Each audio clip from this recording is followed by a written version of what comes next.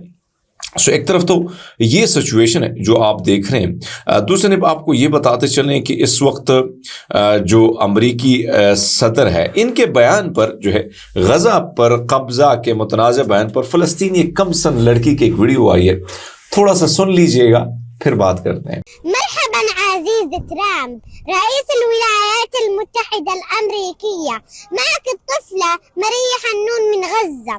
بدي أسألك سؤال وبتمنى يوصلك وتجاوبني.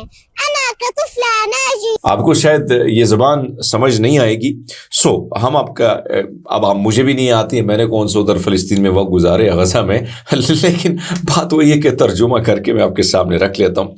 غزہ کی پٹی سے فلسطینیوں کی جبری ہجرت کے بعد اب اس خطے پر قبضہ کے بیان پر جہاں دنیا بھر میں مختلف حوالوں سے بیانات آ رہے ہیں، وہاں پر ایک معصوم کمسن بہادر فلسطینی لڑکی نے، ماریا اس کا نام ہے، ماریا حنون، اس نے کہا کہ ڈونلڈ ٹرمپ کو انہوں نے کرارا جواب دیا ہے۔ جواب میں انہوں نے کہا ہے کہ، اور ان کی ویڈیو سوشل میڈیا پہ کافی وائرل ہے، خاص کر انسٹاگرام پہ، جس میں ننھی لڑکی ماریا حنون امریکی کے صدر کے متنازع بیان ڈونلڈ ٹرمپ سے سوال کر رہی ہے، اگر میں آپ سے کہوں کہ اپنے گھر سے نکل جائیں تو کیا آپ نکل جائیں گے؟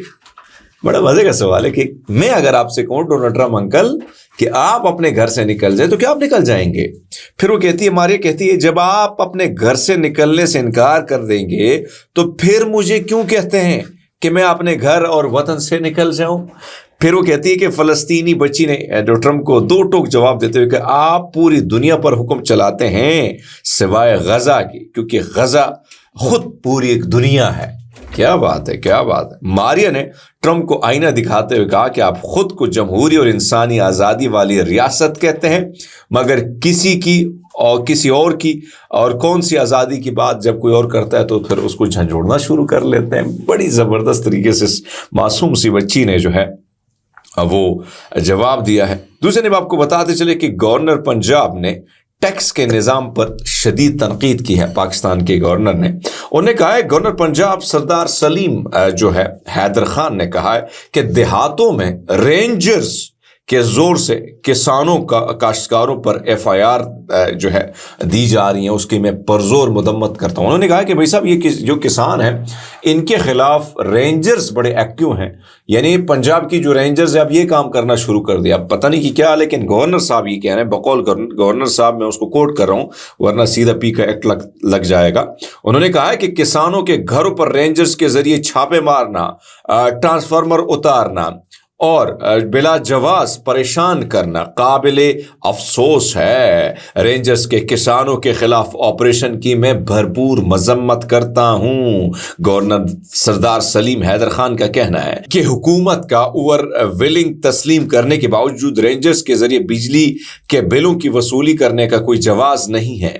پیپلز پارٹی کے علاوہ تمام حکومتوں نے کسانوں اور کاشتکاروں کو رگڑا لگایا۔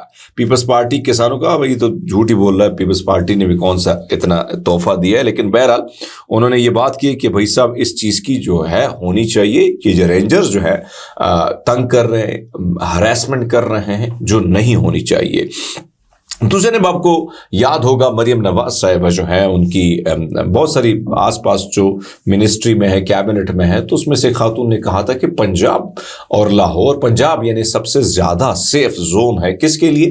خواتین اور بچوں کے لیے۔ لیکن میں صرف آج کی سٹوری آپ کے سامنے رکھتا ہوں کہ کتنی خواتین کے ساتھ پولیس نے کتنی زیادتی کی ہے۔ پہلے تو رکھ لیتے ہیں آپ کے سامنے اس بیان کے بعد بیان جو میرے سامنے یعنی جو خبر آئی ہے، لاہور میں 2 خواتین پر تیزاب پھینکنے کا واقعہ پیش آیا ہے۔ پولیس کے مطابق لاہور کے علاقے ہربنس پورا میں موٹر سائیکل سواروں نے 2 خواتین پر تیزاب پھینک دیا۔ تیزاب سے خاتون سمیرا کا چہرہ اور ہاتھ جسم کا حصہ متاثر ہوا۔ متاثرہ خاتون کی جانب سے مقدمہ درج کروا دی گیا۔ تیزاب سے جھلسنے والی خاتون نے بتایا کہ وہ سودا لینے بازار گھر کے قریب پہنچی تو موٹر سائیکل سواروں نے یعنی 2 افراد نے ان پر تیزاب پھینکا۔ واقعہ میں جو ہے آتی ہوئی ایک دوست فائزہ بھی زخمی ہوئی۔ پولیس نے واقعے کی تحقیقات شروع کر دی۔ اب ایک اور واقعہ بھی آپ کے سامنے رکھ لیں تو، کیونکہ میڈم کہہ رہی کہ بڑا آسان ہے وہاں پہ خواتین جو ہے ان کے لیے وہ بڑی آسانیاں ہیں. لیکن ایک اور میرے پاس جو خبر آئی وہ بھی رکھ لیتے ہیں کہ بھائی صاحب مزید کیا ہوا ہے. ایک اور علاقہ ہے یہاں پر کیا ہوا ہے، ریون پولیس کے کانسٹیبل کی جانب سے جو ہے کیا ہوا، یعنی یہ رکھوالے ہیں ہمارے آئی جی صاحب تو بھائی صاحب ٹک ٹاک بنانے میں مصروف ہے. مریم نواز صاحبہ، سی ایم صاحبہ اور اس کے اس ارد گرد جو لوگ ہیں وہ یہ کہتے ہیں کہ سیف زون ہے لاہور خواتین کے لیے، پنجاب سیف زون ہے. اب جو محافظ ہی درندے نکلے، محافظ ہی ریپسٹ اور قاتل نکلے تو پھر آپ گلہ کس سے کریں گے. اب یہ خبر جو آئی ہے، ریون پولیس کے کانسٹیبل سمیت دیگر افراد نے مبینہ طور پر بیوہ خاتون سے زیادتی کر کے ان پر تشدد کر کے اسے برہنہ کر کے اس کی ویڈیو بنائی ہے. اندازہ لگا لے. اور کہا جا رہا ہے کہ لاہور پولیس نے متاثرہ بیوہ خاتون کی درخواست پر خاتون سے زیادتی کا مقدمہ بھی درج کر لیا ہے اور واقعہ جو ہے تھانہ رائے سٹی میں درج کیا گیا ہے. ایف آئی آر کے متن کے مطابق شراب کے نشے میں دھت اہلکاروں نے اجتماعی زیادتی کا نشانہ بنایا. پولیس اہلکاروں نے تشدد کے اور برہنہ کر کے ویڈیوز بناتے رہے. پولیس حکام نے کہا کہ پولیس اہلکاروں کے ملوث ہونے کے شواہد ملے ہیں. واقعے میں ملوث ایک کانسٹیبل کو حراست میں لی کہ معاملے کے تمام پہلو ویسے تو جانچ پڑتال ہوگی اور پھر وہی سارا کچھ ہوگا. دوسری جانب اب ایک اور خبر جو میں آپ کے سامنے دے رہا ہوں، یہ پنجاب ہے جو خواتین کے حوالے سے سب سے زیادہ سیف ہے. سو میں بتاتا ہوں کہ یہ پنجاب کی سٹوریاں اور ایک دن کی سٹوری آپ کے سامنے رکھ لیتا ہوں کہ ایک ویرانے میں علاقے سے خاتون کی کمبل میں لپٹی ہوئی پاؤں بندھی ہوئی لاش ملی ہے. SIU پولیس نے خاتون کے قتل میں 4 ملزمان کو گرفتار کیا ہے. تفصیلات جو ہمارے سامنے وہ یہ ہیں کہ سچل تھانے کے علاقے جو ہے 33 سادی ٹاؤن سادات امروہا سوسائٹی کے قریب ویرانے علاقے سے جو ہے خاتون کی کمبل میں لپٹی لاش ملی ہے. پولیس نے خاتون کی جو لاش ہے اس کو تحویل میں لے لیا. قانونی کارروائی یہ صورتحال ہے جس سے آپ اندازہ لگا سکتے ہیں کہ بھائی صاحب اب ہوا کیا ہے. ہوا یہ بھی بتا رہے ہیں کہ جو لوگ گرفتار ہوئے ہیں اس میں سے ہیں تقریباً 4 ملزمان، محمد کاشف ولد یوسف، اعجاز حسین عرف گڈو ولد محمد عیسیٰ، راجہ ولد نور مسیح اور یہ لوگ جو ہیں، اور اسی طرح ہنی عرف صابر، نام بھی بڑے عجیب قسم کے ان لوگوں کے. سو ان درندوں نے کیا کیا ہے، پہلے تو انہوں نے وہ مواد کھایا، وہ گولیاں کھائی ہیں جس طرح ویگرا ٹائپ گولیاں ہوتی ہیں، وہ گولیاں کھا کے پھر انہوں نے اس خاتون کے ساتھ جنسی زیادتی کر کے اس کو، یعنی ظاہری بات ہے کہ ان درندوں نے جو ہے پہلے گولیاں کھائی ہیں، پھر اس خاتون کے ساتھ ظلم کیا ہے، زیادتی کی، اس کا ریپ کیا ہے اور پھر اس کی ڈیتھ ہوئی ہے. تو یہ میں نے تھوڑا سا آپ کو بتانا تھا. مریم نواز صاحب آپ کی جو ارد گرد کابینہ میں لوگ جو کہتے ہیں نا کہ بہت سیف زون ہے پنجاب، سب سے زیادہ ریپ جو ہے اس وقت پنجاب میں ہوئے پورے 1 سال میں. یہ میں نے ایک دن کی کہانی آپ کے سامنے رکھ دی، باقی آپ کے سامنے بہت ساری چیزیں رکھیں گے. اب تک کے لیے اتنے، بہت سارا خیال رکھیں. بہت شکریہ.